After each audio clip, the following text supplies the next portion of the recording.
Berhitung sejak tahun 2021, kita telah melewati 30 episode transformasi di bidang administrasi yang terbagi menjadi 5 kategori penyebab. Yang pertama, di bidang IT seperti teknologi. Yang kedua, di bidang teori manajemen seperti manajemen sumber daya manusia, manajemen kepemimpinan, manajemen produksi, dan juga manajemen bisnis. Assalamualaikum warahmatullahi wabarakatuh. Yang terhormat, Bapak Ibu Dewan Juri Office Day tahun 2022, yang kami hormati Panitia Pelaksana Office Day tahun 2022, dan seluruh peserta Office Day tahun 2022 yang kami cintai dan kami banggakan.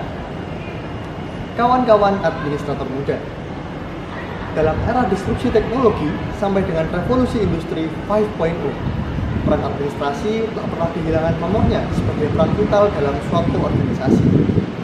Indikasi yang menyatakan hal tersebut seperti seluruh elemen dalam organisasi, seperti perencanaan organisasi, koordinasi, dan juga kontrol, di mana seluruh hal tadi terakumulasi dalam satu cyberspace yang kemudian akan dianalisis oleh artificial intelligence dan kemudian akan diberikan feedback kepada tiap-tiap manusia pada ruang fisik yang ada dalam berbagai macam bentuknya. Lantas, apa sih kelebihan dan juga kekurangan dari modernisasi yang terjadi? Hal tersebut tentunya memiliki beberapa kelebihan dan juga kekurangan. Namun di sini saya ingin menjelaskan mengenai permasalahan apa yang ditimbulkan oleh hal tersebut. Menurut riset yang saya dapati, yang pertama adalah ketidakstabilan dalam dunia bisnis dikarenakan perubahan yang cukup dinamis. Yang kedua adalah ketidaksiapan pemerintah dalam menghadapi perubahan yang ada. Yang ketiga adalah keengganan untuk berubah oleh instansi ataupun organisasi yang terkait. Yang keempat adalah isu keamanan dan privasi data.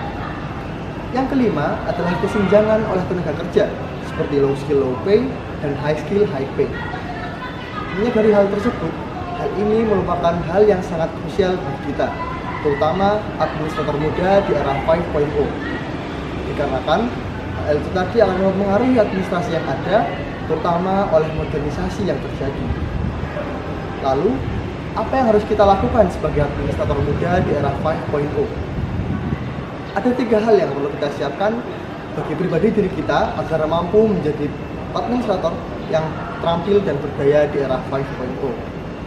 Yakni, kita harus menyiapkan diri kita menjadi pribadi yang inovatif, adaptif, dan transformasional. Daya atau kekuatan sumber daya manusia jika dikelola dan dikembangkan dengan baik, maka akan membuat suatu organisasi lebih progresif dan lebih optimal daripada sebelumnya. Sebaliknya, jika sumber daya manusia tidak dikelola dengan baik, maka akan menjadi faktor perusak nomor 1. Dari hal tersebut, maka sumber daya manusia perlu diberikan konsentrasi khusus dan diperhatikan, dikarenakan hal ini merupakan memiliki suatu tingkat krusialitas yang sangat tinggi. Dan menyadari hal itu pula, bahwasanya struktur keterampilan di abad 21 akan terus mengalami perubahan.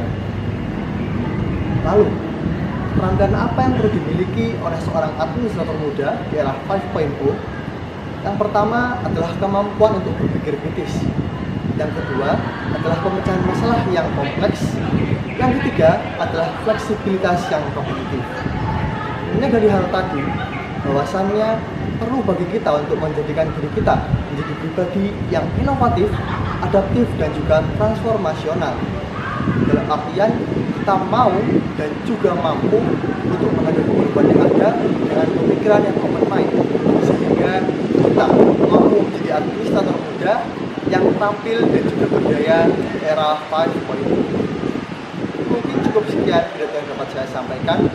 Tingkatkan pengetahuan informatif dan global menuju administrator muda yang inovatif, adaptif, dan transformasional.